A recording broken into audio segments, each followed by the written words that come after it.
Alors là, on m'a traîné au salon Biozen, où il y a plein de trucs très bizarres. Un salon vaguement intéressant, on parle de différentes choses, et il y avait notamment des salons, des stands avec des acupuncteurs, donc un appareil à 380 € sans pile, qui est juste une boîte en plastique avec des picots en ferraille, en métal qui vous font mal, et plus vous appuyez, plus vous avez mal, plus ça montre que vous avez un problème. Bon. Il y avait des naturopathes naturellement, il y avait des stands avec de l'eau dynamisée, et j'ai appris un truc fou. J'ai appris que lorsque on fait circuler de l'eau dans un tube qui fait une sorte de tourbillon, donc ils appellent ça un vortex, qu'on sépare le jet en deux vortex qui tournent l'un dans un sens opposé à l'autre et qu'on les fait se rejoindre, eh bien ça nettoie l'eau de son information. C'est la mémoire de l'eau, vous voyez, on est face à comme ça. Et lorsque les deux vortex arrivent à nouveau en contact, eh bien l'eau est chargée en énergie parce que les vortex font qu'à partir du vide se créent des électrons. Je ne déconne pas, c'est comme ça qu'on m'a expliqué, donc j'ai bien expliqué à la personne que ça méritait au moins 2 prix Nobel, et j'ai pas eu de réponse sur comment ça marchait, mais on a ça. Et il y a notamment une personne qui s'appelle Annie Lobé, qui est une militante anti-Linky, anti-ondes, anti-téléphone, anti-technologie de manière générale, qui est persuadée que les ondes qui nous baignent sont extrêmement nocives pour la santé, qui a fait une conférence où elle a dit des choses qui me paraissaient douteuses, et donc je suis allé à son stand le lendemain, donc aujourd'hui, samedi, pour parler avec elle et pour échanger, pour lui montrer qu'on n'est pas des gens obtus. Et j'aimerais ça vous encourager, si possible, à faire comme moi et mieux que moi, c'est-à-dire à ne pas être dans une confrontation bête et méchante, mais à avoir une discussion où on écoute l'autre et on n'argumente pas trop. Donc je vous propose de regarder ce petit morceau de vidéo. En tout, ça a duré au moins 40 minutes, voire 50 minutes, je crois, cet échange. Je ferai un petit montage pour vous garder les moments intéressants. Mais en fait, vous allez voir un bel exemple de millefeuille argumentatif où, quand on pose une question simple, elle passe par plein de trucs bizarres autour et puis elle répond pas en fait. Donc c'est assez intéressant. Je vous souhaite d'apprécier les vidéos pendant que moi je souffre sur les pentes d'une montagne qui fait au moins 10 km de haut. C'est atroce, c'est irrespirable. Les Pyrénées, c'est beau. Et je suis essoufflé, mais en fait c'est des effets spéciaux, faut pas y croire, c'est tout faux. Voilà, bah écoutez, n'hésitez pas à mettre dans les commentaires le sentiment que vous inspire cette conversation que j'ai essayé constructive avec cette personne. Voilà, renseignez-vous sur la street epistemology, renseignez-vous sur l'entretien épistémique, c'est le nom qu'on donne en français, voilà, sur la méthode, sur comment discuter avec les tenants-croyants sans que ça dégénère, sans se braquer. En espérant que cela vous soit utile, je remets ma casquette parce que j'ai déjà une oreille qui a malheureusement été flétrie par cet astre qui dissémine des ondes électromagnétiques mortelles, le soleil. À bientôt.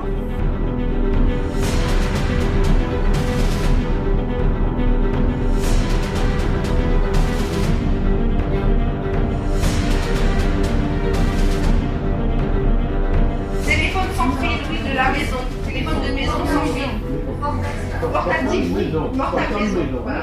Donc, il émet dans cette gamme qui est quand même très, très courte, 10 sur le 30 à 1900, il émet à 250 milliwatts. Vous pourrez penser que c'est peu. Alors, ce que j'ai fait, c'est que j'ai demandé à ce radioastronome qui s'appelle Éric Gérard, l'Observatoire de Paris, je lui ai demandé de calculer la différence entre ces 250 milliwatts et le bruit ambiant naturel à la surface de la Terre. C'est 100 000 milliards de fois plus puissant que le niveau ambiant naturel à la surface de la Terre. Une onde ne peut pas traverser un obstacle dont la taille est supérieure à la longueur d'onde. Par exemple, on a 12 cm le Wi-Fi, c'est arrêté par un mur d'une épaisseur de 12 cm. Mais nous, notre peau, elle a une épaisseur beaucoup plus fine, donc le Wi-Fi nous traverse, nous transperce, comme si on n'était pas là, si vous voulez. Donc on n'est pas prévu évidemment pour être transpercé par son, puisque en dessous de 5 MHz, il n'y en a pas du tout à la surface de la Terre. C'est zéro, hein, ça c'est aussi Monsieur Gérard qui me l'a dit. En dessous de 5 MHz, c'est zéro, il n'y a rien du tout. Et donc, quelqu'un m'a dit, oui, mais on n'est pas non plus prévu pour être dans des voitures, dans des trains, ou avoir des vêtements ou des lunettes. Sauf que, en fait, si vous avez... Bon, ces ondes, elles pénètrent dans notre corps, d'accord? Si vous avez une voiture ou un train qui va rentrer dans votre corps, Là, vous allez vous apercevoir.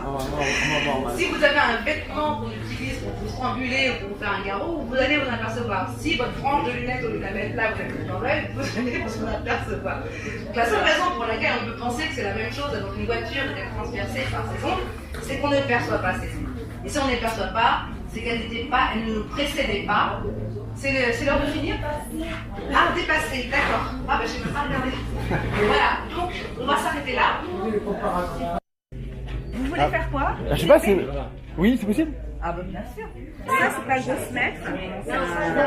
Un Est-ce Ghostmètre? que vous enregistrez là? Oui, j'essaye. D'accord.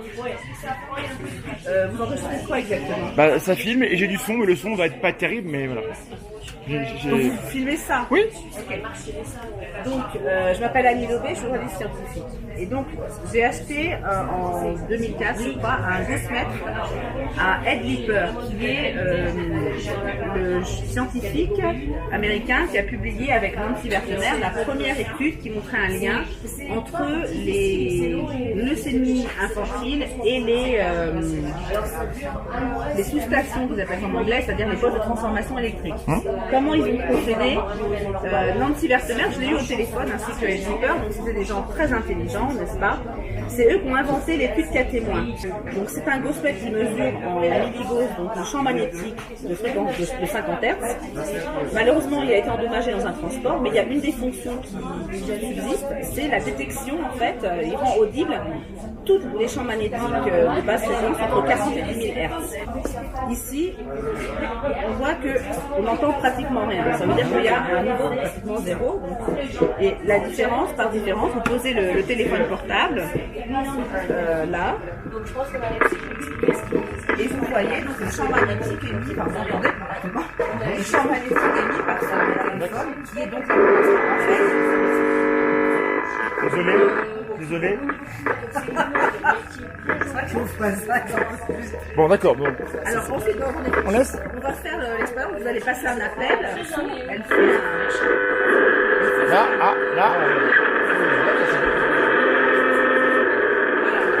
Comme par hasard, ça décide aussi, c'est bien. Ah, voilà. Alors, on va éteindre parce que... Et maintenant, donc, alors si vous voulez passer l'appel, il faut le laisser dedans si vous voulez. C'est différent? Eh ben, non mais on voit. Au revoir.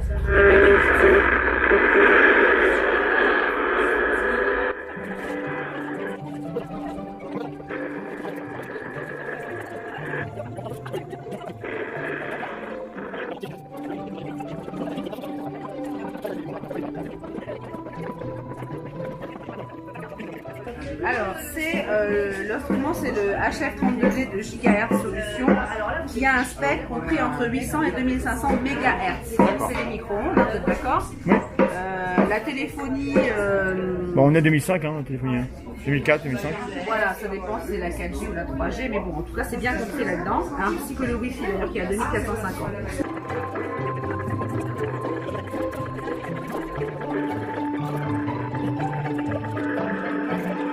Bon, alors, maintenant qu'on a fait tout ça. Alors, on peut essayer maintenant le mode avion. Non, mais on est d'accord. Laissez, c'est intéressant. Allez, essayons le mode avion. Excusez-moi, c'est des mesures, on ne peut pas savoir ce que ça donne avant d'avoir mesuré. J'essaie le mode avion, ça y est, le mode avion. Et moi, je veux bien admettre que même en mode avion, ça émet. Ça me dérange pas d'émettre. En mode avion, oui, en principe, les micro-ondes s'arrêtent. Voilà. Ça, c'est ce que j'ai vu. Donc, vous voyez qu'en mode avion, les micro-ondes s'arrêtent, mais pas les basses fréquences. D'accord? Et les basses fréquences peuvent être juste dues à la circulation du courant dans l'appareil. C'est pas qu'il émet, c'est que comme le courant circule, ça émet un champ. On est d'accord? On est d'accord. Vous ne filmez pas moi, on va mater. Bah si. Ah non, on ne peut pas filmer maintenant. Je C'est pas baisse. pour être mis en ligne. Je sais pas. Ah non, ça, je vous interdis de me mettre en ligne. Vous m'avez dit, ah bon. Moi, personnellement, mon visage. D'accord. C'est dommage que vous ne m'ayez pas. Bah ça filme là. Hein, c'est bon. Oui, d'accord, mais enfin, je veux bien que vous filmiez mes mains. Et bah je le mais pas mettrai. visage. Ok. Vous enlevez tout ce qui est visage, d'accord? Parce que moi, je ne suis pas. Qu'est-ce que ça nous montre? Alors attendez, j'étais en train de vous expliquer quoi pour vous? Oui, mais vous voulez Là, je suis ennuyée, vous voulez nous faire ça une fait conférence des complète? kilomètres. Bah oui, mais c'est bien, mais. Et d'où ça vient alors? Parce que ça veut dire que... C'est peut-être le bouquin qui émet des ondes. Alors votre livre est dangereux. Voilà, c'est marqué ondes électromagnétiques, du coup il détecte que ça parle de ça. moi, ce qui m'intéresse, c'est que j'aimerais aller au bout du propos parce que jusqu'à présent, j'ai rien à redire. Admettons. Non, mais attendez, il y a un truc que je comprends pas. Là. Ouais, mais moi, Pourquoi ça continue d'émettre alors qu'il est directionnel et que là, il n'y a rien? peut-être qu'il marche mal. Peut-être qu'il marche mal. Mais de toute façon, regardez tout à l'heure, ça variait, même avec le téléphone, entre 0 et 2000. Oui, mais c'est parce que ce n'est pas régulier. Alors, ce que je voulais vous dire, j'étais en train de vous dire, si vous j'aimerais bien que vous fassiez l'expérience, vous enlevez Internet. Vous enlevez le fait qu'ils reçoivent en permanence. Et moi, je vous accorde que ça émet des ondes tout le temps. Non, et on passe à l'étape C'est d'après. pour savoir s'il émet tout le temps ou pas. Mais vous ferez. Je suis d'accord, je pense qu'il émettra. Et que Voilà, vous avez ça émet tout le Non, mais temps. il ne faut pas penser, il faut mesurer. Et j'aimerais connaître votre raisonnement, madame, pour voir qu'est-ce que vous en concluez. Moi, j'accorde tout est vrai. Mais qu'est-ce qu'on en conclut? Alors, comme je disais hier dans la conférence, qu'est-ce que vous avez fait là? Ah, rien. D'accord, donc c'est vraiment... J'ai touché à rien sur mon téléphone. Ok, là je comprends pas ce qui se passe parce qu'il n'y a pas... Vous avez vu qu'au début quand je l'ai allumé, après ça s'est baissé. Là vous avez... Il est encore sous garantie. Il est en Non, mode... il est en mode normal. Il n'y a rien de... Est-ce que vous pouvez tous les deux mettre votre portable en mode avion? Mais non, mais c'est Non, ça. je veux savoir d'où ça vient, Vous, excusez-moi. vous ferez un test avec votre appareil plus tard, moi je veux avoir la réponse sur votre raisonnement. Hier, vous alliez parler de santé, paf, ça a coupé, ça m'intéressait, on n'a pas pu aller au bout. Je veux comprendre. Quand vous dites, par exemple, qu'il y a 100 000 milliards de fois plus d'ondes que dans la nature, je veux bien, ok, qu'est-ce qu'on en conclut? Moi, ce qui m'intéresse, c'est de comprendre le raisonnement. Parce que moi, je suis pas votre ennemi. Si c'est dangereux, ça m'intéresse, parce que je suis exposé, hein. Alors attendez, parce que j'ai un truc que je voulais montrer hier et que j'ai pas eu le temps de montrer hier. J'ai pas d'objection sur le fait que ça émet des ondes, et peut-être trop d'ailleurs, c'est possible. Mais qu'est-ce qu'on en conclut? Alors donc, pardon, ce qui est important, c'est que, alors comme je disais hier, on n'est pas prévu pour être exposé à ces fréquences puisqu'elles n'existaient pas avant nous. Ça s'appelle un appel à la nature, ça m'intéresse pas, c'est pas un argument. Attendez, la vie s'est développée sur Terre dans des conditions très précises, par exemple au niveau de la radioactivité. C'est-à-dire que quand la Terre s'est formée il y a 4 milliards d'années, le niveau de radioactivité était très élevé et il a fallu attendre à peu près 3 milliards d'années que la radioactivité descende pour que la vie, sous la forme sur laquelle elle existe aujourd'hui, apparaisse. Les cellules eucaryotes. Non. Elles sont apparues il y a 1 milliard d'années à peu près. Ouais, oui, mais c'est pas à cause de la radioactivité. Non, ce que je dis simplement, c'est que les conditions dans lesquelles la vie s'est développée, c'est un niveau de radioactivité N. Oui, mais assez élevé d'ailleurs. N. Donc, qui avait énormément baissé depuis 3 milliards d'années. Si vous voulez. Bon. Pour les ondes, on s'est développé dans des conditions d'exposition N, qui sont donc, on a vu hier, 100 000 milliards de fois plus faibles qu'un téléphone de 250 milliwatts. Hein. Donc, c'est une condition dans laquelle la vie s'est développée. Voilà pourquoi j'explique que on n'est pas prévu pour être exposé. Mais votre phrase, elle a un présupposé il y a un présupposé qu'il y aurait des conditions qui sont optimales. Non, c'est des conditions qui sont compatibles avec la vie. Ça veut dire qu'elles sont optimales, elles sont compatibles avec la vie. On est exposé pendant des milliers d'années à tant de radiation, donc on peut supporter. C'est compatible. Ça veut dire qu'on est fait pour ça. Mais c'est compatible avec. On est prévu pour ça. Et je vous dis que on est adapté à ça. On est adapté à ça, admettons. Adaptation. Donc ces ondes qui nous transpercent dans des conditions que j'ai expliquées. Alors transpercer, c'est compliqué parce que non, on est traversé. On est traversé, oui. Ouais. On est traversé. Vous avez dit transpercer 20 fois hier. J'ai pas relevé, mais transpercer, ça implique qu'un ballon qu'on transperce, c'est compliqué. Un ballon que vous traversez avec de la lumière le traverse, il est pas perturbé. Donc le mot transpercer, sémantiquement, il est chargé aussi. Je suis d'accord avec vous, il est peut-être inexact puisque transpercer, ça indique peut-être une blessure. Ah, voilà. D'accord. Donc alors. Traverser, très bien. Mais transpercer quand même. Je vais vous dire pourquoi. Par exemple, quand je parlais de ça avec un médecin, elle me dit oui, effectivement, si je frotte ici pendant 1 an ou 2, je vais développer un cancer. Bon, en tout cas, il y a une chose qui est sûre, c'est que la compression... Il y aura une blessure toujours. Voilà, une blessure. Et donc, ces ondes, quand elles nous traversent, elles nous aussi provoquent des blessures dans les cellules. Pas forcément. Non, pas forcément. Alors, comment ça se passe? J'ai écrit donc pour qu'il y ait blessure, il faut qu'il y ait interaction entre le rayonnement et les molécules qui sont touchées. Tout à fait. Alors c'est là où on vient à l'effet sur les ions calcium. Alors 99% du calcium que nous avons dans le corps est fixé dans les os et 1% libre dans les cellules d'entrer et de sortir sous l'effet de différents agents. Et en même temps, ces ions calcium accomplissent différentes fonctions. Il y a un chercheur qui s'appelle Berridge, qui est britannique, un spécialiste des ions calcium, qui a publié une étude dans laquelle il identifie plus de 150 processus dans lesquels sont impliqués les ions calcium et les transferts calciques. C'est super important. En termes de communication cellulaire, le calcium est hyper important. Tant mieux, vous connaissez les ions calcium, ça me rassure. Et notamment dans les cancers, la voie calcique, elle est impliquée souvent. Souvent, Donc je suis d'accord.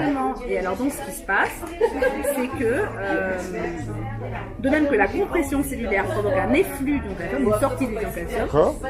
de même, toutes les ondes électromagnétiques ont ce même effet de provoquer la sortie des ions calcium. Par ma connaissance.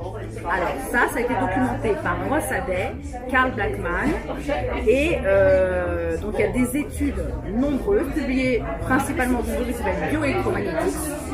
Et comment je me suis intéressée à ça, c'est parce qu'un chercheur français qui s'appelle Bernard Verret, dans une communication qu'il a faite à Jussieu en 1991, a dit la phrase suivante: l'un des effets les mieux étudiés en bioélectromagnétisme et les flux d'ions calcium provoqués justement donc, par soit des micro-ondes, soit Oui, à quelle dose? Voilà, alors justement, c'est là où ça devient intéressant, c'est que les études ont été tellement multiples et bien faites qu'on a pu déterminer que ce n'était pas seulement une question de dose, mais surtout ce qu'ils ont appelé en anglais window effect, c'est-à-dire un effet fenêtre. De même que là, si vous avez une fenêtre, vous voyez ce qui se passe de l'autre côté, mais après s'il y a un mur, vous ne voyez plus rien. Donc à certaines fréquences, vous allez avoir un effet, et à d'autres fréquences, vous n'allez plus avoir aucun effet sur les Tous ceux qui ions étudient calcium. les ondes savent qu'on doit travailler sur des fenêtres spécifiques parce qu'en effet, il y a des, selon la fréquence, il y aura ou pas interaction. Parce que la taille des molécules, la taille des ondes est corrélée. Et si la taille n'est pas bonne, il n'y a pas d'effet.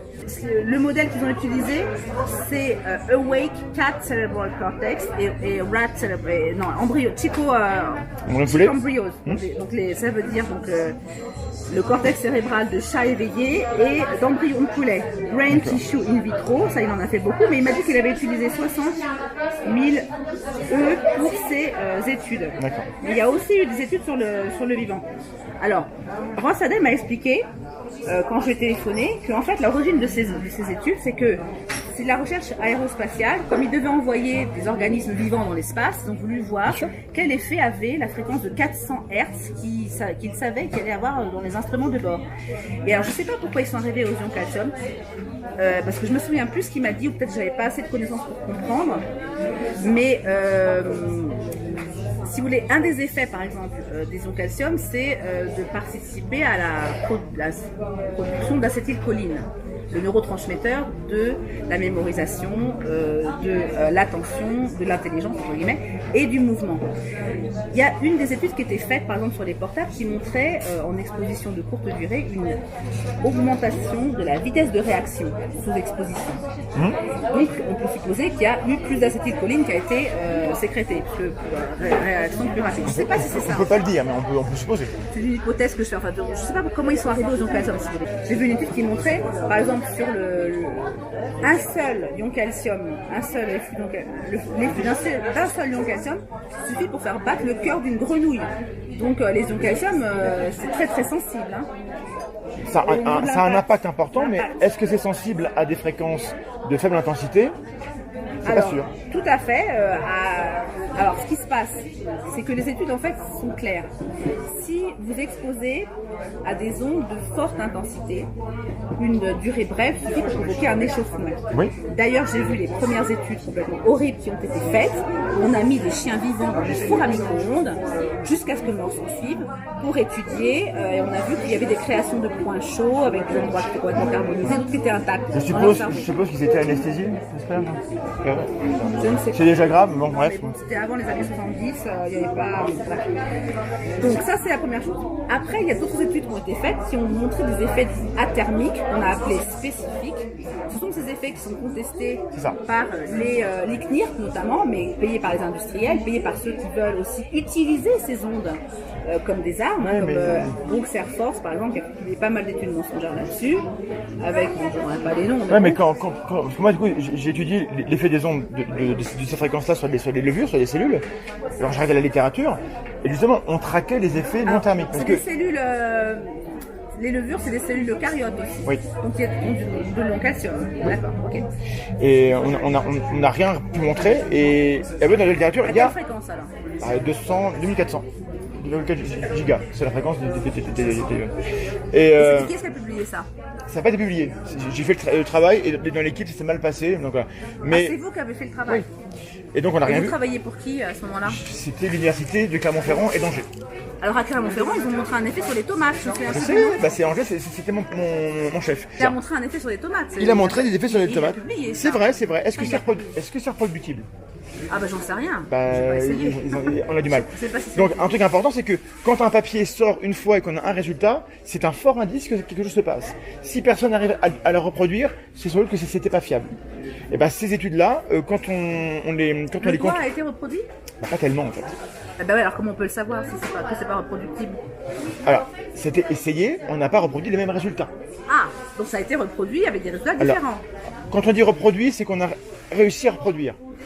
Vous n'avez pas pu C'est-à-dire que reproduire son protocole? ça a été répliqué, mais Répliqué. on n'a pas produit les résultats. Répliqué. Une nuance. On refait, mais on reproduit pas les mêmes résultats. Donc c'est pas. Alors seulement qu'il se passe des choses, c'est intéressant, mais c'est pas assez solide pour dire comment on est avec fait. lequel j'ai eu le plus de contact, c'est Pierre Aubineau. Donc lui, je suis carrément allée dans son laboratoire, il nous a montré tout Quel ça. labo CNRS Bordeaux. Ok. Je me souviens un peu de l'unité qui a d'ailleurs été dissoute depuis. C'était la physiologie, signalisation cellulaire. Donc, Oui, bah, il était quand calcium. même- voilà. Ben non, justement, lui, il ne travaillait pas sur les ions calcium, il travaillait sur la migraine avec des modèles. Ça. D'accord. Lui, ce qu'il a montré, c'est l'efflux de grosses molécules qu'on appelle, qu'il avait mis rendu fluorescentes de la, je sais pas quoi, séreuse de bœuf, là, je me souviens plus ce que c'est exactement. Ok. Il avait Je vois. rendu fluorescent. et il La avait- SAB, la sérum aluminium. Oui, c'est ça. Et il avait rendu. Là, je connais un peu. Bah oui, c'est bien. Il avait rendu fluorescente et il avait vu qu'elle passait dans le parenchyme cérébral sous l'effet. D'accord, ça devient poreux. Lui, par contre, il avait bien mesuré la température. Il a dit que c'est un effet athermique. Très bien. Et il était intéressé, parce qu'en disant on a beaucoup de mal à casser la barrière hémato-encéphalique pour faire rentrer des médicaments dans le cerveau. On pourrait utiliser ça éventuellement dans Oui, des d'accord, je vois. protocoles thérapeutiques. Ça n'a pas eu de fuite malheureusement, parce que lui, il a été empêché de publier. Mais par contre, sa publication, elle est en ligne sur le site. D'accord. Ils l'ont revu évidemment. parce qu'il- Empêché de publier. Ah oui, il l'a envoyé à. Comment s'appelle ce grand truc là, le plus connu Nature, Science. Non, non, genre, quand même, anglais. Truc anglais. Donc, je me souviens plus. Bon. Donc, en tout cas, C'est Bernard Verret qui l'a empêché de publier, mais vraiment. c'est grave. Ah oui, oui, c'est grave. Parce que il faudrait que je puisse en tant que contact avec ce monsieur pour en parler, parce que. Je pourrais vous donner son numéro de téléphone. ça m'intéresse. si vous voulez, hein. Un peu de son mail. Je sais plus lequel que j'ai téléphoné. Alors, le mail. parce qu'il Monsieur, en fait, non, monsieur il a- Rodino. Obino. Obino. A-U-B-I-N-E-A-U. Parce que là, par exemple, je vois un truc, typiquement là, l'effet des ondes du téléphone provoquerait Alzheimer. Ça date de 2011. On a une épidémie de téléphones portables dans le monde. Ça date de 2006 en fait. Le livre 2 date de juin 2011, D'accord. mais le livre papier a été Donc, écrit en depuis 2006, à l'époque, vous saviez que le Alors téléphone là, provoquait on se Alzheimer. basait sur des études faites par Salford, un Suédois, Oui. qui a exposé pendant 2 heures des jeunes rats et qui a montré donc après des coupes, donc il les a sacrifiés, il a coupé leur cerveau en tranches et il a montré des vacuoles qui sont D'accord. exactement les mêmes vacuoles. Donc, ça date que des années les 90. Les études, oui, c'est ça, Alors, début 2000. Je vais mettre- Si en effet les ondes de téléphone produisent ces effets-là, depuis 96, il s'est passé 20 ans, on devrait voir des effets sanitaires. C'est ça ma question. Des effets sanitaires qui Soit, sont pas seulement du cancer, soit c'est des effets fifrelins et du coup il n'y a pas de conséquences, auquel cas on ne va pas s'inquiéter, soit c'est réel et il y a des effets sanitaires réels et là il faut qu'on s'inquiète. Moi je ne suis pas au courant comme quoi il y aurait une augmentation de ces maladies-là. C'est ça que je voudrais vous Ah, bah voilà. montrer hier. Donc ça c'est la courbe des naissances. Courbe de naissance. Naissance vivante. INSEA 2018. Donc là, vous voyez quand même. Pourquoi les gens naissent plus en 92? Qu'est-ce qui se passe? Ah, Pourquoi c'est c'est- l'échelle, regarde l'échelle. Ah oui d'accord, oui. Il y a Ah, eu- il faut pas faire ça mal, il faut jamais tronquer l'échelle parce que du coup. Attendez, on c'est a- pas moi, c'est une courbe de l'INSEE. Eh ben, ils ont tort. Ils ont largement tort. Je vais pas modifier On la doit pas faire courbe ça de comme ça. l'INSEE. Non, mais ce qu'il voulait dire, c'est. Non, ce qui est en fait, important, quand- c'est de voir ici, là. Moi, c'est ça qui m'intéresse. Qu'est-ce qui se passe, là, ici? Où sont les barres Dernières d'erreur? années. Enfin, on peut pas là, c'est des vrais chiffres. Regardez ici les décès en comparaison. Hein. Donc, il Bah, y a un nombre de- phénomène oui. inverse, un nombre de naissances qui diminue, un nombre Il y a plus de décès dans le Un nombre monde de quand on morts. est 7 milliards que quand on est 1 milliard. Voilà. La population augmentant, le nombre de gens qui meurent est aussi plus grande. Ça, c'est logique. Là, est-ce que la baisse est assez grande? Puisque là, on ne voit que en haut, il manque les 720 000 en bas. Est-ce que la différence, est-ce que c'est pas juste un effet de bord? Là, regardez, on était. Alors, je sais plus. Ce graphe-là- Même Jean-Michel Blanquer a dit il nous manque 25 000, le ministre de l'Éducation, Oui. il nous manque 25 000 naissances par an en ce moment pour assurer le renouvellement. À quoi sont dus ces manques de naissance? C'est seulement au mode de vie des gens qui se reproduisent moins. Je ne sais pas. Moi, je montre simplement ça. Mais quand vous montrez ça, qu'est-ce que vous voulez dire? Eh ben, ce que je veux dire, c'est qu'il se passe quelque chose. On ne sait pas quoi, mais il se passe quelque chose. Alors, il se passe pas forcément quelque chose, parce que d'un point de vue parfaitement Alors normal, après, attendez, si la population augmente, le nombre de morts augmente, et là, on ne sait pas si c'est une différence qui est conjoncturelle, elle est significative, et en plus, l'échelle est totalement écrasée. Donc, un graphe comme ça, il y a une intention, quand on fait un graphe comme ça, de montrer que ça change. Donc, le graphe n'est pas neutre, déjà. On fait jamais ça dans un article. Jamais. Attendez, ça, c'est l'INSEE. Moi, je veux pas. Et ben l'INSEE, ils sont pas si j'allais jusqu'en irréprochables. bas, on verrait rien, évidemment. Et ben justement, c'est ça le truc. En haut. Ben, si c'est écrasé, c'est comme rien. Donc, il n'y a rien à voir, donc il n'y a rien à expliquer. Alors, écoutez-moi, s'il vous plaît. L'INSEE donne l'explication pour les décès, les naissances, j'ai pas regardé, mais pour les décès, l'INSEE donne l'explication que c'est l'arrivée des baby boomers dans la à fait. tranche d'âge, enfin, ce sera la mentalité des papy boomers.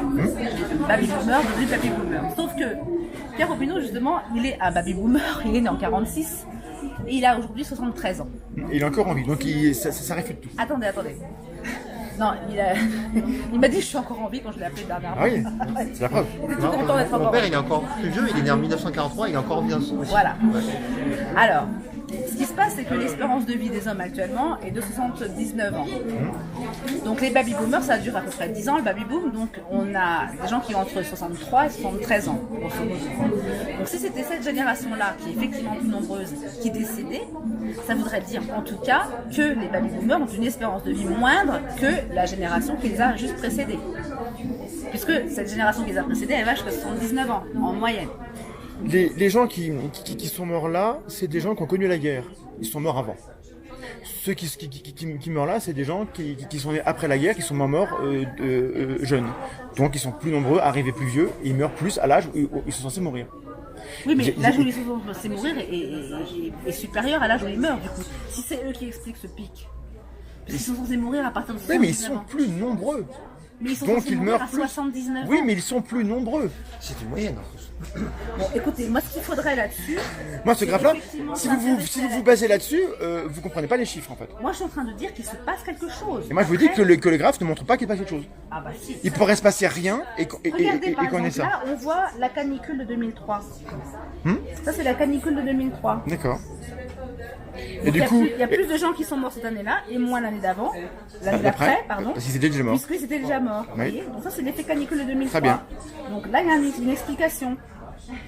On Mais a augmenté entre la ça population. et ça, qu'est-ce qui pourrait expliquer, à part la démographie, qui à mon avis explique tout, qu'est-ce qui pourrait être en cause dans ce différentiel depuis 15 ans? Moi, je ne sais pas. Simplement, ce que je dis, c'est qu'il faudrait vraiment investiguer là-dessus. Non, Et c'est pas fait, avoir selon vous. notamment l'âge des personnes décédées. On l'a pour voir. Les données existent.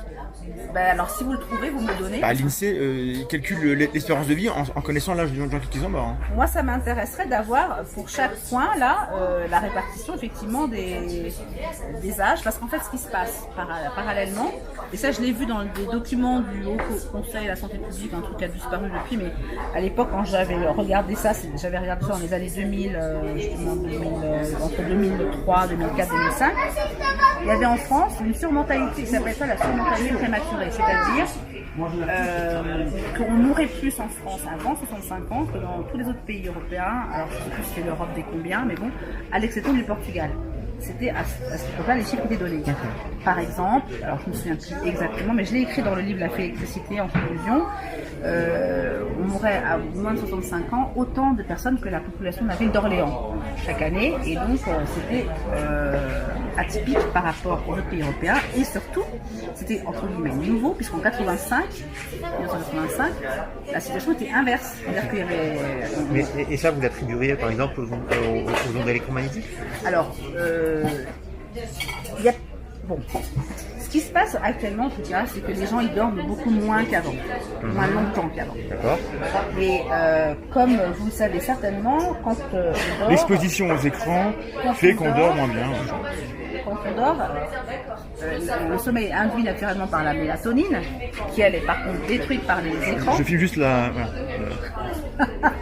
Détruite par les ondes électromagnétiques, donc, et par la simple lumière également. Premièrement, la mélatonine a des effets anticancéreux, prouvés in vitro, in vivo, et également par études cliniques sur l'homme, puisque il a été montré que des personnes atteintes de cancer avaient des taux de mélatonine moindres. Là, c'est corrélation, ok, d'accord. Bon. Alors, in vitro, c'est une étude très intéressante de Blask, je ne me souviens plus son prénom, je crois que c'est Edouard. Il a mis donc c'est dommage parce que là je l'ai pas le livre où j'ai vu ces études. C'est un livre, si on se revoit, partez pas tout de suite. Faire demain, donc là, demain je fais un tour, mais je... Et demain vous ne venez pas ici parce que je pourrais l'apporter le bouquin. Non, je prends le matin. Parce que lui, par exemple, ce qu'il a fait, c'est qu'il a mis des cellules de cancer du sein de femmes MCF7 dans un sérum physiologique, donc c'est de l'eau et du sel, et en faisant varier le taux de mélatonine. Il a mis finalement un taux de mélatonine, un taux physiologique de mélatonine. Au bout de 4 jours, il voit les cellules cancéreuses qui régressent. D'accord. Après, il rince. Et il teste différents taux et il s'est aperçu que quand il y en avait trop, c'est comme quand il n'y en avait pas assez, c'est comme quand il n'y en avait pas du tout, ça n'a plus aucun effet. Donc la mélatonine a un effet à dose physiologique. Et cette dose physiologique, on les obtient comment? En ayant une quantité un sommeil correct. Suffisant, mais sommeil, pas n'importe quel sommeil, parce que la quantité de mélatonine descend automatiquement par anticipation avant le lever du jour suivant. Donc il faut dormir aux bonnes heures. Voilà, elle va dormir tôt principalement. Je me barre, parce que moi je dors tard. Mais moi, ça je vous l'accorde. Moi ce qui m'intéresse c'est là, depuis 90. Attendez, vous parlez non parce que j'arrive jamais à avoir des réponses. Vous partez sur plein de trucs.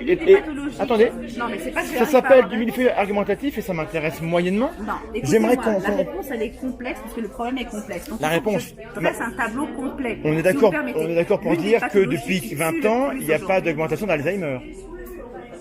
Lié au téléphone. Je sais pas ce que vous voyez, mais c'est pas d'augmentation d'Alzheimer. L'augmentation d'Alzheimer est liée au fait que les gens vivent plus vieux, ce qui est une bonne nouvelle. Écoutez-moi, je vais répondre à votre question, mais après avoir terminé sur cette histoire de cancer. Aujourd'hui, après, il faut connaître. L'une des pathologies qui tue le plus, notamment avant 65 ans, c'est le cancer. D'accord. On peut donc établir un lien supposé, évidemment, entre la baisse de la mélatonine par le manque de sommeil et... alors, il y a une autre raison pour laquelle la mélatonine baisse, c'est le passage à l'heure d'été.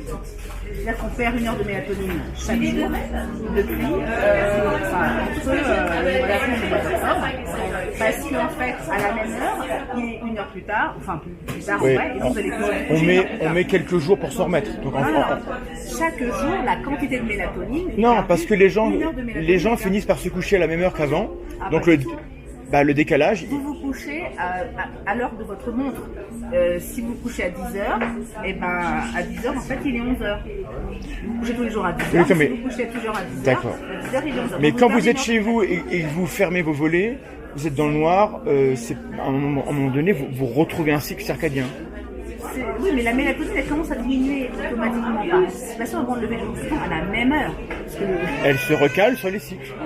Quand on met les gens dans des cavernes, ils ont un cycle de 23 heures. Quand ils sont dehors, on n'est pas isolé. Hein. On est en photorécepteurs. Et bien justement. Ou arrête justement. Sur la rétine. Donc. Les gens qui tombent à la bonne étoile à l'heure d'hiver, il n'y en a pas beaucoup. Non, mais par contre, vous êtes d'accord avec moi que si vous vous couchez 1 heure plus tard, à partir du moment où la mélatonine elle va commencer à baisser à la même heure, parce que ça c'est un phénomène physiologique, vous perdez 1 heure de mélatonine chaque jour. Donc à la fin de l'été, vous aurez perdu, je sais plus, j'avais calculé, ça fait l'équivalent de 11 nuits blanches. Ouais, mais bon, à mon avis, c'est un calcul qui n'a pas de sens, mais je ne peux pas vous dire pourquoi. Parce que là, j'ai vu trop d'erreurs avant pour vous croire là-dessus. Mais admettons. Non, mais alors, vous pouvez refaire les calculs vous-même. En tout cas, moi, c'est pas un problème de calcul, c'est un problème de est-ce que ça a du sens de comparer des heures cumulées de sommeil en moins. Est-ce que ça a du sens? Non, ce qui est sujet à caution, c'est quand je dis c'est l'équivalent de 11 nuits blanches. C'est ça. D'accord. Voilà. Mais bon, c'est quand même, c'est pour dire, voilà, le nombre d'heures. Ça a sûrement un impact dans la semaine où on change, ça je vous l'accorde absolument. Et le reste. Tout l'été. Bah, Enfin, je sais pourquoi pas. je dis ça? Parce qu'en fait, ça a commencé en 75, je crois, cette histoire de d'heures d'été et heures d'hiver. Et puis 10 ans après, on a vu commencer à fleurir les cancers. Ah bon? Et oui. Et donc, comme on estime que 10 ans, c'est à peu près la période à laquelle arrive un cancer, je m'interroge. Donc, le changement d'heure serait un facteur aggravant dans la prévalence des cancers. Et ça, mais pas seulement. Et je l'apprends ici. Parce qu'il ne se passe pas que le problème du fait que la mélatonine est anticancéreuse. Quand on dort moins, ce qui se passe, c'est qu'il y a tous les processus de réparation cellulaire. Le système immunitaire est moins efficace. Mais est-ce que pendant toute la séquence où on est en heure d'été, est-ce que les gens dorment moins bien vraiment à cause de ce décalage-là? C'est pas qu'ils dorment moins bien, c'est qu'ils ont moins de mélatonine dans leur sommeil. Parce qu'ils se couchent une heure plus tard. Il y a en plus, en France, est-ce qu'il y a des données qui montrent que dans les pays où on passe à l'heure d'hiver, les gens ont moins de mélatonine que dans les autres pays? Ça pourrait être un élément qui dirait, ok, est-ce qu'on a ça? Alors je pense pas. Et ben alors faites-le, trouvez-le, fouillez-le, demandez-le, parce que ça pourrait être... Tiens, vous devriez faire des études comme ci, comme ça. C'est vrai que du coup, il devrait y avoir des... Est-ce que tous les pays sont passés à l'heure d'été, à l'heure d'hiver, à ce changement-là en même temps? Parce que si c'est pas le cas, ça veut dire que suivant les pays, on devrait observer des différences au niveau des cancers. Oui, mais en France, on a 2 heures d'écart, puisqu'on avait déjà 1 heure d'avance. On a gardé depuis l'heure allemande. Vous vous souvenez de cette histoire? Non, mais c'est vrai qu'on est décalé. Alors on est décalé parce que en fait, quand la France était sous l'union allemande, elle est déjà passée à l'heure allemande. D'accord. Donc, alors, par contre, vous voyez ce qu'on voit, c'est qu'il y a beaucoup de cancers en Bretagne. En Bretagne, ils subissent encore plus ce décalage. Ils sont plus à l'ouest, vous voyez. D'accord. Mais donc voilà. ça, vous le savez, qu'il y a plus de cancers en Bretagne à cause du sommeil. Non, c'est à cause du sommeil. Quand quelqu'un qui vous écoute et qui a pas la prudence que moi j'ai, va dire, elle vient de nous dire que à cause de la mélatonine, on a le cancer. Ah oui, ça je le dis. Ça vous Bon, alors, dire donc ça, que je l'ai dit. donc vous Pas à cause de la mélatonine, à cause de la. Comment vous le savez? À cause du déficit en mélatonine. Comment vous le savez? Parce que l'intégralité de la preuve scientifique existe. Notamment... Comment savez que moi je le sais pas? Non, et que personne ne le sait, et que personne dit, écoutez, vu qu'il y a des cancers, on va arrêter ce décalage de l'heure d'été. Parce que quand il y a un débat sur l'heure d'hiver et l'heure d'été, jamais personne ne vient dire qu'il y a un problème avec la mélatonine. Je l'ai jamais entendu. Oui, c'est vrai. Mais vous bizarre. savez, j'ai envoyé mes publications à... Donc ça n'a pas dû convaincre les gens qui Je sais pas s'ils les ont écoutés, je sais pas si... J'ai envoyé... Parce que sincèrement, si c'est vrai, on est tous concernés. Hein. À Christophe Watt, le directeur du CIRC, bien sûr qu'on a discuté, directeur du le CIRC, CIRC, pour lui faire une observation par rapport... Le CIRC, en général, ils ne se font pas prier pour dire qu'il y a un truc qui est cancérigène. Il m'a répondu qu'il était content de la façon de fonctionner. J'avais fait une critique sur un des chercheurs qui était dans le groupe d'études sur justement les champs de radiofréquence. Donc c'était René de 16 en disant qu'il y avait des liens d'intérêt et qu'il n'avait pas déclaré les mêmes D'accord, dans c'est autre un chose. groupe et Okay. dans l'autre. Et il m'a dit on a des bonnes... Est-ce qu'il y aurait des liens d'intérêt?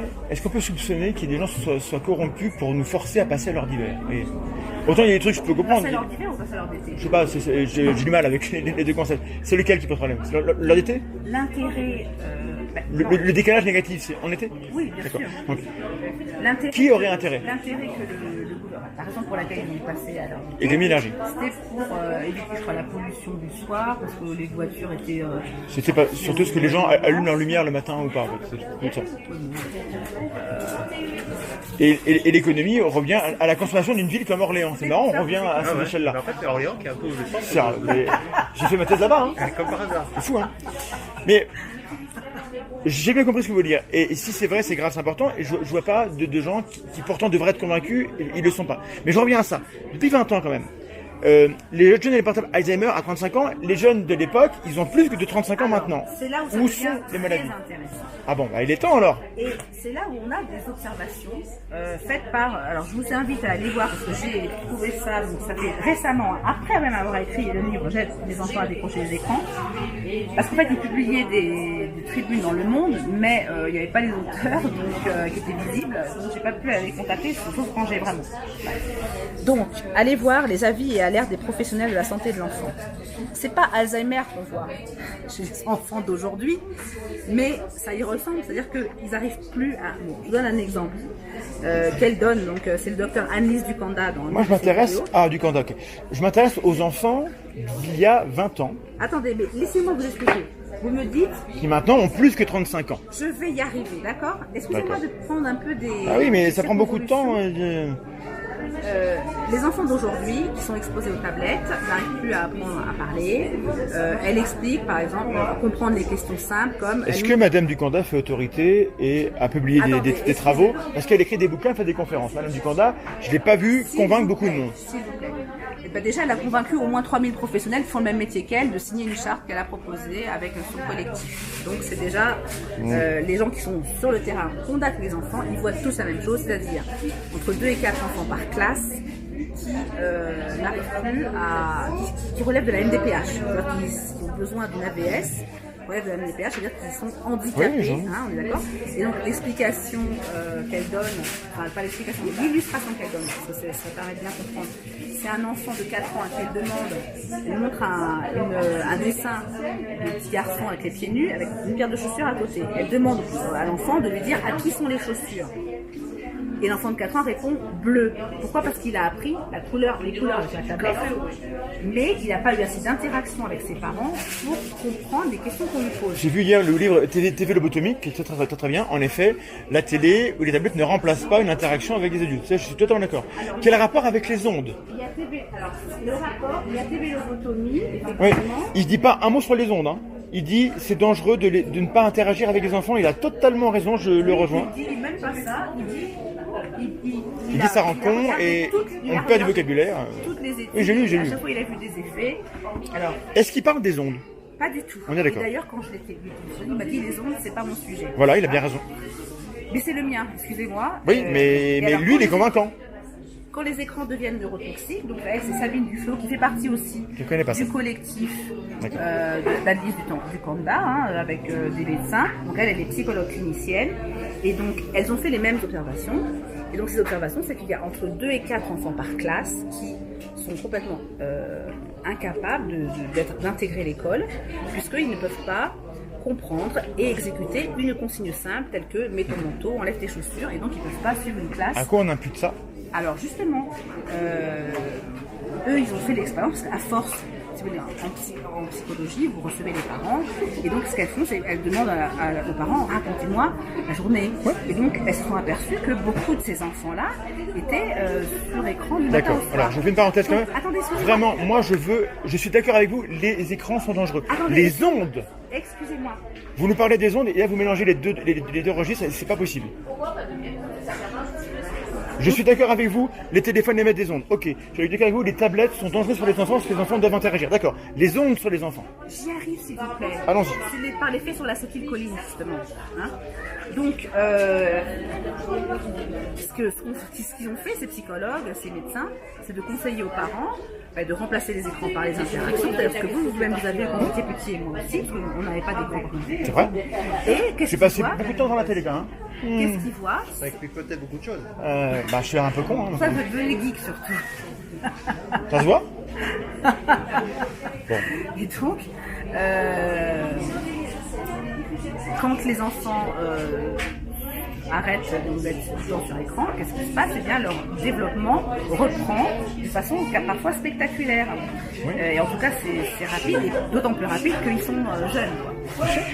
Donc, eux, ils ont fait le lien de cause à effet par l'expérimentation de terrain, en fait. D'accord. Et le lien de cause à effet, c'est le lien, Et- c'est l'interaction avec la maman ou le papa. Le fait que quand je dis un mot, C'est rien à voir avec les ondes. Voilà, donc eux non plus, ils sont pas sur les ondes, parce qu'eux aussi, ils connaissent rien. Et du coup, ils convainquent tout le monde parce que leurs études sont solides. Après, vous disiez qu'elles ne convainquaient pas grand monde. Donc déjà, vous avez avancé dans votre... Non, mais ils convainquent personne avec les ondes. Ils convainquent tout le monde avec les interactions. Vous avez dit qu'ils convainquaient tout le monde, alors tout à l'heure, vous avez dit que Anne Duconda n'avait pas convaincu. Quand Madame Duconda parle des ondes, elle convainc personne. Quand elle parle des interactions, elle a raison. Elle parle pratiquement pas des ondes. Eh ben alors, peut-être que du coup, il faudrait peut-être pas parler d'elle là. Parlez-moi de tout ce qui parle des ondes. Non, mais écoutez, ce qui est intéressant, c'est que par des voies différentes, nous arrivons aux mêmes conclusions. Pas sur les ondes. Alors, non, les conclusions, c'est que les écrans sont nocifs. Comment est-ce que les ondes rendent les enfants idiots? Parce qu'en fait, c'est ça, je suis un peu méchante en disant ça. Disons ça, mettons. Mais les enfants, on observe qu'il y a une baisse du niveau scolaire. D'accord? C'est pas nouveau, hein, ça fait quand même au moins une vingtaine d'années qu'on observe cette baisse du niveau scolaire. Alors, c'est discutable parce que qu'est-ce qu'on mesure? Quelles compétences on mesure? Les enfants d'aujourd'hui ont des compétences différentes des enfants d'il y a 40 ans. On est obligé de changer les programmes, et ça, j'ai fait un article là-dessus que je vous enverrai parce qu'il n'est pas encore publié. Est-ce que c'est grave? C'est très grave parce que vous avez des enfants qui arrivent à faire son orthographe, etc. Est-ce que l'orthographe est importante? Eh bien, si vous voulez écrire un truc sans l'orthographe, à quoi elle sert l'orthographe? Elle sert à être intelligible et compris par tout le monde. Oui, mais ça sert aussi de marqueur social. Ça sert surtout pour être clair et compris. Non, l'orthographe française. Si tout le monde a les mêmes règles. L'orthographe française organise à dessein une complexité et une déconnexion entre le son qu'on produit et la graphie, et c'était volontaire, c'était pour distinguer les imbéciles et les femmes, les hommes savants à l'époque. Donc l'orthographe, c'est pas un argument. Et il se trouve que depuis 100 ans, on avait tellement augmenté le niveau de la population générale grâce à l'école que tout le monde était capable de lire les journaux, etc. Et de comprendre et de réfléchir. Parce qu'en fait, ça sert le langage. Je suis pas sûr que les enfants maintenant réfléchissent. Mais bon, admettons. Eh ben, vous parlez souvent avec des jeunes. Moi, je parle beaucoup avec des jeunes parce que je me déplace pas mal par les transports. Et donc, c'est des cons. Je dis pas que c'est des cons, mais non, j'ai pas dit ça.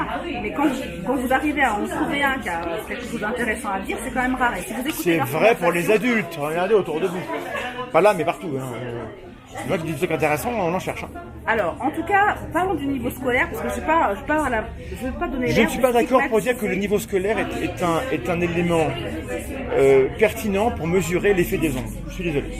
Il y a trop de facteurs autour, sociaux, historiques, qui pourraient avoir un impact. Je veux un lien de causalité ou au moins une corrélation importante entre l'exposition aux ondes qu'on aurait isolée sur un paramètre de la santé ou de Alors, pour moi, mon hypothèse, parce qu'évidemment, il n'y a pas d'études spécifiques là-dessus, que j'ai pas cherché, les gens ne l'ont pas trouvé, et je ne sais pas s'il y en a, ça passe par l'acétylcholine. L'acétylcholine, pour que ce neurotransmetteur, donc qui est le neurotransmetteur de l'attention, de la vigilance, du potentiel d'action, du mouvement et donc de la mémorisation, il est sécrété, ce neurotransmetteur. C'est un neurotransmetteur qu'on connaît très bien, parce qu'il a été découvert en 1907. On connaît tous les récepteurs cholinergiques. Énormément d'expérience dessus. Et on a pu voir que donc, les neurones qui sont les cellules donc, du cerveau, il y en a un qui va sécréter l'acétylcholine pour qu'il soit libéré. Sérotonine? L'acétylcholine. D'accord. Et pour qu'il soit libéré, il faut que les ions calcium entrent. Avant qu'il soit libéré dans l'espace entre les neurones pour aller dans un autre neurone. C'est des synapses et le calcium est important dans il faut que les ions calcium rentrent pour que l'acétylcholine qui a été produite par un neurone soit libérée dans la synapse. D'accord. Et donc, sous l'effet des ondes, vous avez comment dirais-je? Sous l'effet des ondes, à quelle fréquence, avec quelle puissance, et mesurer dans quel système? Je ne suis pas d'accord pour dire qu'on a montré que le téléphone ou la tablette diminuait les flux de calcium dans la tête des gens. Aucune preuve. Alors, en tout cas, ce qui a été montré par Rossadet, c'est que ça a un impact. Et en fait, c'est toujours le même. C'est la sortie des ions calcium. La chaleur, qui est les infrarouges, provoque aussi la sortie des ions calcium. Etc. Donc, toutes les ondes ont le même effet. Donc, on ne peut pas dire que d'être exposé aux ondes n'aura pas cet effet, puisque toutes les ondes ont le même effet. Je suis pas d'accord. Et dans l'état naturel de la planète, parce qu'il y a des longueurs d'onde. Dans l'état naturel de la planète, quand les rayons gamma tapent une cellule, ça n'a pas le même effet que quand c'est la lumière rouge. Je ne parle pas des rayons gamma, je parle des rayons non ionisants. Les rayons ionisants, c'est pareil, tous n'interagissent pas. La lumière qui me fait bronzer ou qui me fait prendre un coup de soleil, elle fait sortir les ions calcium. N'interagit pas comme les infrarouges qui vont juste me chauffer. Elle fait sortir les ions calcium aussi. Eh ben, ça dépend des doses. Ça dépend des bonnes énergies. À ma connaissance, il n'y a pas d'onde qui fait rentrer les ions calcium. Il n'y a pas de fréquence qui fait rentrer les ions calcium. D'accord, mais des fois, elles font rien. D'accord, ok. Enfin, vu qu'on est dans un bain où il y a tellement de fréquences différentes, Amorti par l'air beaucoup quand même. c'est pas amorti par l'air dans la mesure où c'est des ondes pulsées. Donc un téléphone portable, comme je l'ai dit hier, peut communiquer avec une antenne qui est éloignée de 20 km s'il n'y a pas d'obstacle, c'est-à-dire qui serait supérieure à la longueur de l'onde qui bloquerait cette onde. Il n'y a pas, évidemment, dans les Et donc, fréquences. comment ça se fait, si c'est vrai, et que ça a des impacts depuis 1996, ça fait 23 ans au moins qu'on le sait, où sont les données sanitaires? Et une chose que je regrette, c'est qu'on ait arrêté le service militaire. Parce que, au moment du service militaire, il y avait 3 jours de tests, il y avait 3 jours de tests psychotechniques. Et j'ai vu, je vous assure, j'ai eu accès à un moment donné, malheureusement, on ne peut pas le garder, au résultat de ces tests. C'était d'une précision et c'était vraiment très très bien fait. D'accord. Et donc, si on avait continué ça, là, on aurait eu vraiment cette étude longitudinale qui nous manque. Donc en fait, vous vous basez sur des données que vous n'avez pas. Je me base sur les observations que font les professeurs. Quand un professeur vous dit les élèves sont devenus inintéressants, il y en a un ou deux par classe qui est intéressant. Alors, il y a quelqu'un qui disait les jeunes d'aujourd'hui n'ont plus aucun respect, ne savent plus apprendre, ils sont trop des nuls. Socrate, 2500 ans. Avant aujourd'hui. De tout temps, en fait, les gens. Non, moi je pensaient vous que parle les d'un générations- professeur qui est déçu par les élèves. Oui. Socrate aussi, il était déçu par les élèves. Socrate, c'était quand même quelqu'un de bien. Quoi. Il était peut-être aussi dans une phase descendante de sa civilisation. Imaginez alors le QI qu'il devait avoir à l'époque. L'explication la plus probable, c'est que les profs, en vieillissant, leur caractère change et leur relation aux élèves change. Les élèves ont des codes différents des siens, et du coup ils se sentent vieux et du coup ils est moins contents. C'est beaucoup plus probable que ce soit ça qui explique pourquoi les gens ont des jugements. Et quand on regarde l'effet Flynn que vous connaissez, FLY2N, le QI moyen des gens augmente de 4 points de QI tous les 20 ans. Là il est en phase de stagnation voire de baisse. Auquel cas peut-être que vous avez raison. Mais en tout cas on peut pas dire que ça fait des générations que ça baisse, ça augmente. Pas vite mais ça augmente un petit peu. Donc la lecture etc. Ça se met maintenant qu'avant. En gros. Et ce qui m'intéresse, c'est qu'entre là, parce qu'en plus vous le vendez encore, donc si vous y prenez encore, un truc qui date 2011 et 96, où sont les effets qu'on devrait voir? Ça prédit des effets. Est-ce qu'on les voit? Il y a un autre critère de quantité d'acétylcholine qu'on a dans le corps. Mais vous me parlez de ça, moi je veux des comme données. Ah oui, mais c'est très théorique. Ça pourrait être vrai, mais c'est comme le principe de la dentelle de Fontenelle. Avant de vouloir expliquer un phénomène, on doit voir s'il existe. Est-ce que le Père Noël glisse plus vite avec du beurre dans la cheminée ou pas? Je prends un autre exemple. Moi, j'ai pas écouté ce que vous avez dit parce que je voulais. Là, vous m'écoutez pas. Je voudrais vous prendre cette Vous exemple. êtes très fermé, madame. Vous savez, l'acétylcholine, c'est quelque chose de très important puisque dans la maladie d'Alzheimer, on constate post-mortem parce qu'on ne peut pas, en tout cas la dernière fois que j'ai regardé les études, on ne savait pas doser l'acétylcholine dans un cerveau vivant. Post-mortem, on constate un déficit d'acétylcholine chez les personnes qui ont la maladie d'Alzheimer. Ils ont beaucoup de déficits. Qui sont décédés Il y a beaucoup de trucs qui marchent plus, donc forcément, ça les impacte. Bon, voilà. Mais je vous l'accorde. Soit. Si Et vous alors allez avec des personnes qui sont dans cette maladie-là, vous voyez un autre caractéristique, elles ont des mouvements lents. L'acétylcholine, c'est aussi le neurotransmetteur du mouvement. Donc il y a un lien en fait, si je vous dis, entre la lenteur de l'esprit et la lenteur des mouvements. Et si vous regardez les jeunes aujourd'hui, leur manière de se déplacer, ils se déplacent lentement. Ah oui. Et il n'y a aucun record du monde qui de course à pied ou de vélo qui est battu maintenant. Voilà. On n'en va plus d'ailleurs. Évidemment, vous avez des sportifs qui ont un niveau d'activité. Et eux ne sont pas exposés aux ondes. En général, je vais prendre un exemple. Je connais une jeune fille qui effectivement est très peu, moins exposée que les autres et qui réussit. D'accord. Donc vous donnez une anecdote. D'accord que je peux en trouver mille autres. Je peux vous donner une autre anecdote. Mais je remarque. Mon neveu, quand il était en 5e, il y avait 4 classes de 5e dans ce collège et tous les premiers de la classe, ils n'avaient pas de portable. C'est une anecdote. D'accord. Voilà. Alors, intéressant. Pas de portable. De quel milieu sont-ils? C'est le même milieu ici. Non, c'est pas vrai. Il y a toujours des différences. Qu'est-ce que leurs parents leur font faire à la maison? Est-ce qu'ils ont une activité sportive hors de l'école? En général, c'est corrélé. Les parents qui suppriment les téléphones pour X raisons, souvent, ils font d'autres choses à côté. Et c'est ce qui est à côté qui explique. Ça s'appelle le contexte. C'est là qu'il faut que vous voyez la vidéo d'Amélie Kanda parce qu'elle explique qu'elle voit maintenant des enfants qui n'arrivent plus à apprendre dans tous les milieux. Oui. Et Madame Kanda ne publie pas de revue où on démontre ce qu'elle observe et vous montrerez à quoi ça pourrait être dû. Mais d'abord, il faudrait montrer qu'on a une différence. Dans votre combat contre les tablettes, ce sera un combat qui serait, moi je pourrais même le partager, si vous vous arrêtiez à des choses qui sont clairement établies. À savoir que les tablettes, si les tablettes remplacent une interaction, alors elles sont dangereuses. Et là, je suis d'accord avec vous. Mais si vous dites qu'elles sont dangereuses à cause potentiellement de l'acétylcholine qui serait impactée par les ondes, là je ne vous suis pas parce que peut-être c'est faux, et si c'est vrai, ça doit se prouver. Vous voyez la nuance que j'ai? Donc moi je vous remercie de votre objection, puisque c'est exactement là où j'en suis actuellement. D'accord.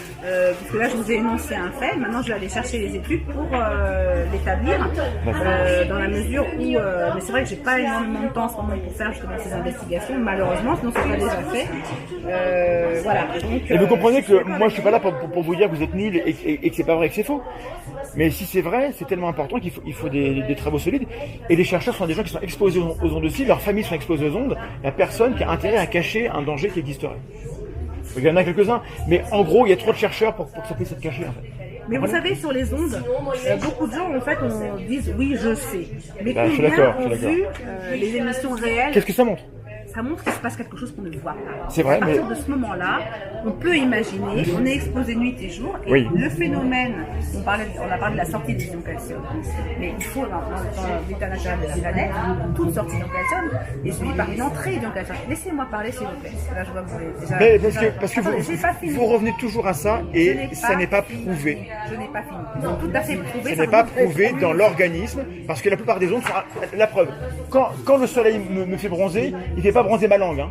Il traverse pas, il s'arrête sur l'épiderme. Parce que la longueur d'onde est telle, et ben c'est pareil pour les autres. La peau l'arrête. Bah oui. Alors que les autres ondes, la peau ne l'arrête pas, ne les arrête pas, et elle donc nous transperce, nous traverse. Donc, dans et si elle nous traverse, plaît, c'est parce qu'elles n'interagissent pas, donc il n'y a pas d'effet. Laissez-moi vous dire que dans l'état actuel de la planète, nous avons une alternance jour-nuit, une alternance chaud-froid, parce que même la température corporelle descend légèrement la nuit. Normalement, de nuit, les ions calcium rentrent dans les cellules, puisqu'on est dans l'absence d'ondes électromagnétiques. Alors moi, je veux la publication qui me montre que l'ion calcium rentre la nuit. Parce qu'à ma connaissance, ça n'a aucun sens. Ah bah écoutez, parce que les cycles de rentrée dans les neurones, on a besoin que ça rentre vraiment. Donc on a des transporteurs actifs toutes les secondes qui font rentrer le calcium pour que les neurones puissent les réémettre des neurotransmetteurs. Mais ça n'a pas de sens. Non. Ce qui fait rentrer les ions calcium dans la journée, c'est l'absorption de sodium et de glucose. Donc c'est l'alimentation. La nicotine aussi provoque l'entrée des ions calcium. L'éthanol de l'alcool bloque. J'espère que vous allez repartir avec ça. Je ne vous le donne pas malheureusement. Si vous ne le donnez pas, je ne vous l'achète pas. D'accord, c'est comme vous voulez. Mais bon, il faut bien que je vive, je suis comme vous. Hein. Donc,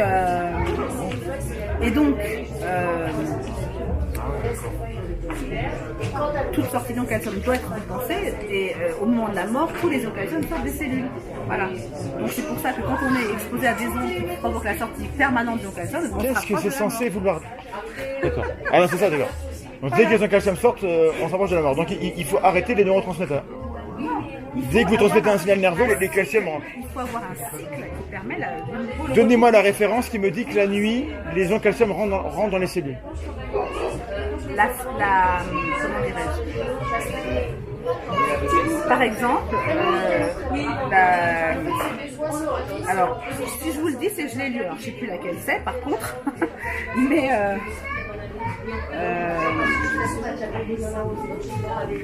honnêtement, là, je pourrais pas vous le dire comme ça.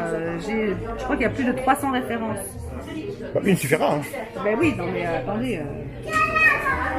Je sais plus, hein. Je sais plus laquelle c'est. Donc, vous êtes un peu dur avec moi. Je suis désolé. Il y a plein de trucs que vous dites que peut-être c'est faux et je me rends pas compte. Et ça dit quand même, là je me dis là, ça va pas être vrai. Vous voulez pas lire le truc, mais j'ai lu la littérature scientifique directement en fait. Mais oui, mais. Et je la connais un peu. À partir du moment où vous voulez pas lire ces littératures-là, qui sont dans la bibliographie. Oui, mais peut-être que je les ai lues ceux-là. Eh ben alors, je pense pas. Ah bon. Enfin, écoutez, il y a 300 références, je crois, dans le document. Donc vous pensez toujours que je suis un faux scientifique, comme avant-hier? ça va mieux? Non, j'ai dit que c'était de la fausse science quand on refuse les mesures. Là, vous êtes venu voir les mesures, enfin les détections. Non, mais l'autre jour, c'était juste une histoire de contexte, c'était pas le lieu, en fait, je pense. Je viens parler des billes cognitives, vous me parlez des ondes et vous voulez mesurer les choses. Et apparemment, les gens n'étaient pas intéressés. S'ils avaient répondu oui, je vais vous en laisser faire. Je pense que vous êtes un sacré manipulateur. Ah bah c'est gentil. Enfin, très professionnel dans la manipulation, parce qu'arriver à avoir... Vous avez d'abord refusé, et Non, après, tout le monde a refusé. moi je suis venu pour parler d'un sujet que je connais un petit peu. Vous êtes un petit peu imposé en voulant faire ça. Non, c'était la fin, c'était... Non, il y avait des C'était la fin, il y avait des questions qui étaient... Si moi je m'étais levé pour dire moi je veux parler des biais parce que ça m'intéresse. Les gens sont pas là pour ça, ils s'en foutent, donc j'ai pas fait. Vous comprenez? Ben oui, mais parce que les biais, les biais, ça dépend aussi des croyances. Donc, ce que je voulais juste démontrer, c'est qu'on a des croyances que, pour l'instant, rien n'est prouvé. Mais aussi, si on voyait, je veux dire, si, par exemple, moi, je n'ai pas de téléphone portable. Pourquoi?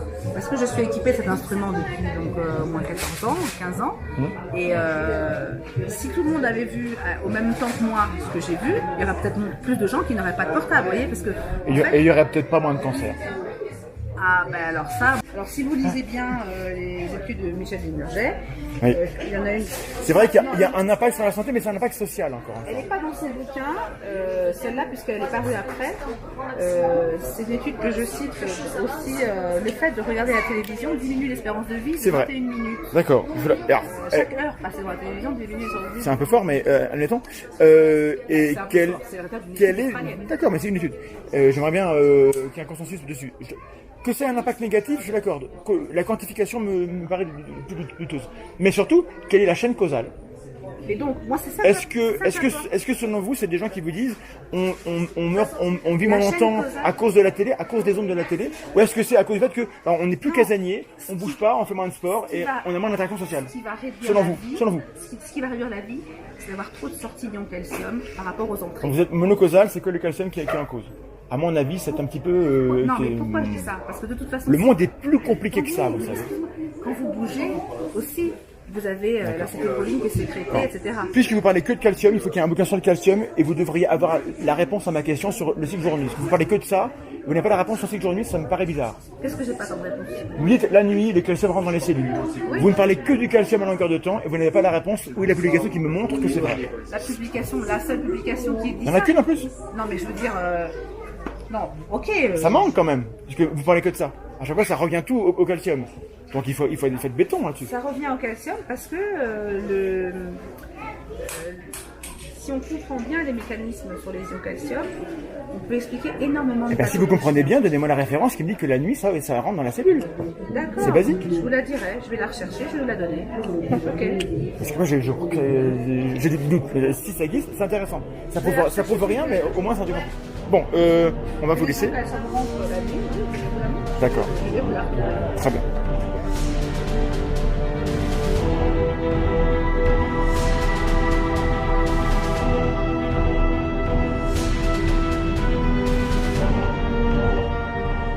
Alors voilà, je propose un petit débrief de ce qu'on vient de voir ensemble. Cette conversation que vous avez vue a eu lieu dans un contexte particulier, et c'est le contexte qui conditionne ce qu'on peut attendre et espérer d'une conversation. Donc là, qu'est-ce qui se passe? C'était un lieu public, bruyant, pas forcément extrêmement calme. On a été interrompu plusieurs fois. Mon interlocutrice tenait absolument à faire de longues démonstrations techniques sur ce que les ondes font, ce qu'on entend, etc. Bon, il y avait la caméra à gérer. Personnellement, je n'avais pas prévu de venir discuter de ce sujet-là en me rendant à Font-Romeu, donc j'ai eu aucune préparation et j'ignorais le contenu de la posture de la personne avec qui je discutais. Donc il y a beaucoup de facteurs comme ça qui expliquent que les conditions étaient loin d'être optimales pour que la conversation se passe dans les meilleures conditions. Et à cause de cela en partie, j'estime que ma prestation est assez moyenne. D'ailleurs ma diction était particulièrement atroce, et je m'en excuse. Hein. Alors, écoutez, passons en revue mes différentes erreurs. Alors j'utilise un ton dans cette conversation qui peut sembler un peu agressif. Qui peut sembler. Je le regrette parce qu'en fait, je ne m'étais pas rendu compte de ça. J'en prends conscience en réécoutant mes phrases en faisant le montage de cette vidéo. Et en fait, dans la vraie vie, j'ai un visage, je souris, en général je suis de bonne composition. J'ai pu pendant ce salon échanger de manière très courtoise avec différentes personnes, ça s'est très bien passé. Mais là, je crois que ça passe peut-être mal à l'image, parce que je ne suis pas à l'image. On ne voit pas qu'en fait je désamorce, on ne voit pas non plus que la personne avec qui je parle rit et sourit. Et donc le mode caméra cachée et le mode comme ça questionnement peut passer par quelque chose d'assez agressif. Et ce qui m'intéresse, c'est comment la vidéo est reçue. Et la vidéo peut être reçue de manière assez négative à cause de cela. Peut-être que des gens qui vont regarder la vidéo vont être rebutés parce qu'ils ont l'impression que je suis un inquisiteur. Et je crois que le sceptique, dans un tel exercice, ne doit pas passer pour un inquisiteur. On doit passer par la personne qui peut être convaincue, mais pas n'importe comment, et qui est prudente et qui est ouverte. Bon, voilà. Donc peut-être qu'à cet égard-là, cet exercice-là n'a pas été une grande réussite. Autre défaut, je coupe trop souvent la parole. Alors, ceux qui me connaissent savent que c'est mon grand défaut, je travaille sur moi, je fais des efforts. Je pense que couper la parole est nécessaire, parfois, pour demander une précision, pour indiquer un désaccord sur quelque chose sur lequel on veut revenir plus tard, pour dire non, simplement. Mais couper la parole constamment pendant une démonstration, ça coupe l'élan de la personne et ça donne l'impression qu'on n'écoute pas. Même pire que ça, couper la parole peut nous rendre réellement coupables de ne pas écouter pour de vrai. Et ça, c'est à proscrire. Si vous n'êtes pas dans une écoute active, au moins au début, alors vous ne pouvez pas échanger avec la personne. Donc je crois avoir échangé de manière constructive, mais peut-être que j'ai coupé la parole trop souvent, ce qui fait que ça contribue à rendre le ton agressif. Donc ça rejoint un petit peu le défaut qu'on avait tout à l'heure. En revanche, couper la parole quand en face la démonstration s'éternise, que ça traîne, que ça lambine et qu'on ne voit pas où ça veut en venir, je pense que c'est légitime. On a le droit de dire, écoutez, bon, ça suffit, j'ai compris, passez à la suite s'il vous plaît, qu'on comprenne ce que vous voulez nous dire. Ce que j'ai fait ici, est-ce que je l'ai bien fait? Je me pose la question. Voilà pour les deux gros défauts, je crois, que j'ai eu pendant cette discussion. Bon, alors je n'ai pas été que nul et atroce durant cet échange, je crois, et je pense avoir réussi quelques petites choses qu'il faut viser. Je crois avoir expliqué à chaque fois pourquoi un argument ne me convainquait pas, et dit pourquoi en fait la thèse ne me semblait pas valide. J'ai reformulé ce que je pensais avoir compris, de manière à pouvoir vérifier que la personne en face de moi est d'accord avec ce que je reçois de ce qu'elle me dit. Ça c'est hyper important, c'est le cœur d'un tel échange, d'un débat. Et en réponse, elle a eu l'occasion de compléter, de préciser, de corriger sa manière de dire. Mais l'intérêt ici, c'est d'avoir une vidéo que je mets sur YouTube, qu'on peut partager, qu'on peut regarder. Donc l'intérêt, c'est d'avoir un échantillon taille réelle de comment se déroule, ou comment peut se dérouler, un échange avec une personne qui tient une thèse et veut la vendre, et le fait à l'aide d'un argumentaire mitraillette. Vous avez pu constater qu'on n'a pas le temps de s'arrêter sur les arguments. Elle vient avec un argument A, je lui explique que l'argument A ne me convainc pas pour telle et telle raison, paf, on passe à l'argument B directement. Et on le fait ça 5-6 fois, donc au cours de l'heure qu'a duré l'échange, on a passé en revue beaucoup plus d'arguments qu'on ne pouvait en discuter sérieusement pendant ce laps de temps. Et ça, cet effet d'empilement, ce millefeuille argumentatif, il laisse une trace dans le cerveau, après l'échange, qui est que, quand même, elle avait beaucoup d'arguments. Et si vous ne faites pas attention à mesurer la qualité des arguments, vous retenez que la quantité, et parfois le cerveau s'en contente, et donc on se dit « Oh, il n'y a pas de fumée sans feu ». Et cette idée de « il n'y a pas de fumée sans feu », elle est à l'avantage des idées fausses, défendues mal, avec plein d'arguments pourris. On peut imaginer des millions d'arguments pour défendre une idée stupide. Ça ne rend pas l'idée intelligente ou vraie. Et donc c'est le piège du millefeuille argumentatif.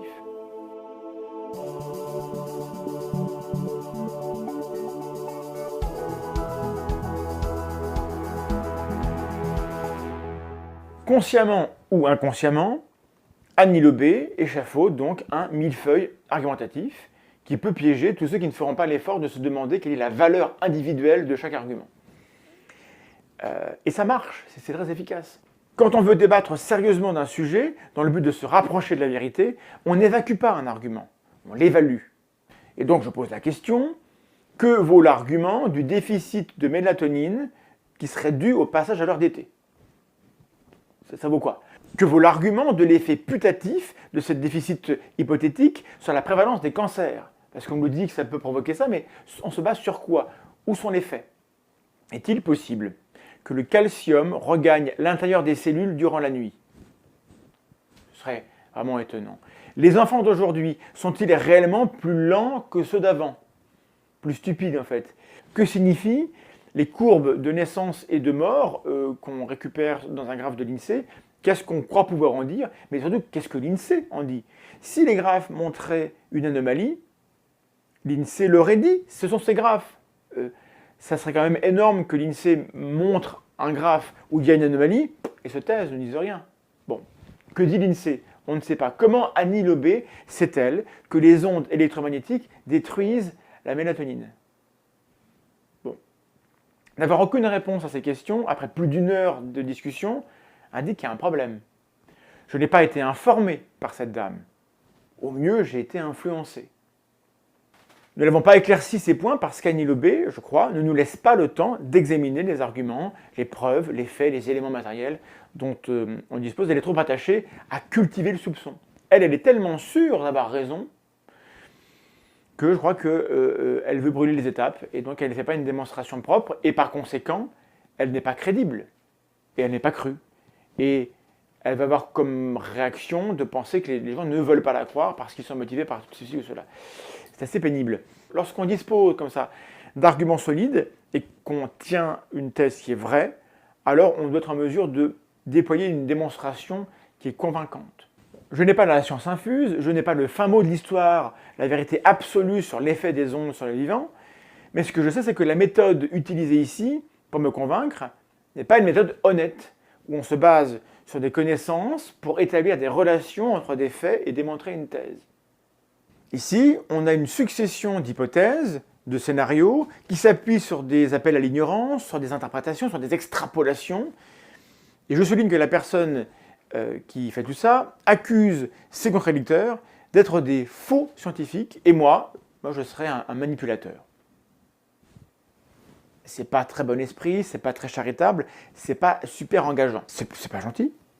Le plus important pour moi, le message principal que j'aimerais diffuser avec cette vidéo, et je pense l'avoir montré, c'est que lorsqu'on est face à face, en vrai, à quelques centimètres d'une personne qui est très très différente de nous, on peut avoir un échange argumenté, plus ou moins, poli, courtois, on peut se contredire, on peut remettre en question la manière dont la personne raisonne, sans s'insulter.